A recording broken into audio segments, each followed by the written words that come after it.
Hello friends, Radhe Radhe. आपको हमारी classes में स्वागत है। आज हम पढ़ेंगे सिंधु की सहायक नदियाँ।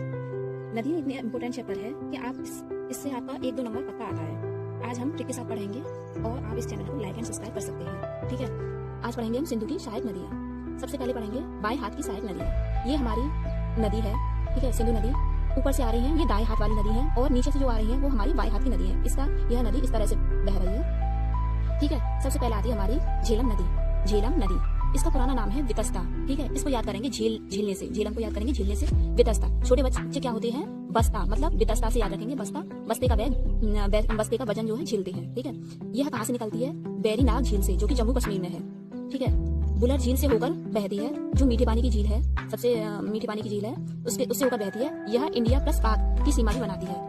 इंडिया और पाक की सीमा भी बनाती है। इधर यहाँ पर बहती है, अब यहाँ पे क्या बनाती है? इंडिया और पाक की सीमा भी बना देती है, बाउंड्री लाइन। श्रीनगर झेलम नदी के तट पर स्थित है। ठीक है, अब इसकी सहायक नदियाँ कौन कौन सी हैं? पोहरू और किशनगंगा। कौन कौन सी हैं? पोहरू, किशनगंगा। ठीक है, अब नंबर 2 आती है हमारी चिनाब नदी। चिनाब नदी, इसका पुराना नाम है अश्विनी। क्या है पुराना नाम? अश्विनी। अब हम इसको याद करेंगे, इसका पुराने नाम को, नाव से। ठीक है, नाव में कोई लड़की क्या है? अपने आंसू गिरा रही है। ठीक है, अश्व से याद रखो, अश्विनी। ठीक है, उद्गम जो है इसका बाड़ा लाचला दर्रा से होता है, जो कि हिमाचल प्रदेश में है। ठीक है, अब इसको याद रखेंगे। नाव कैसी है हमारी? ये समझ लो, बड़ी है। ठीक है, ऐसे याद रख लेंगे। उद्गम कहाँ से हो रहा है इसका? बाड़ा लाचला दर्रा, हिमाचल प्रदेश से।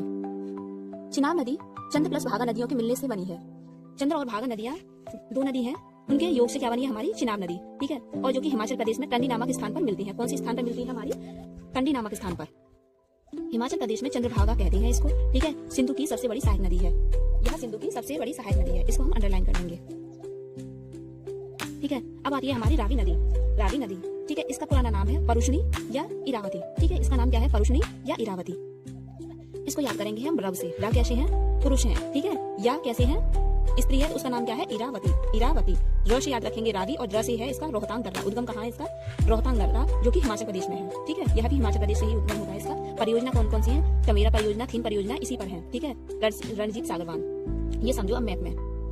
ठीक है, ये हमारी मानसरोवर झील से हमारी कौन सी निकल रही है? सिंधु नदी निकल रही है। ठीक है, और झेलम है इसी के नीचे, यहाँ से हमारी झेलम निकल रही है। ठीक है, झेलम, फिर आती है हमारी चिनाब। ये हमारी चिनाब है, ये हमारी चिनाब नदी हो गई, जो कि हिमाचल प्रदेश से निकल रही है। ठीक है, और रावी, ये हमारी रावी नदी हो गई।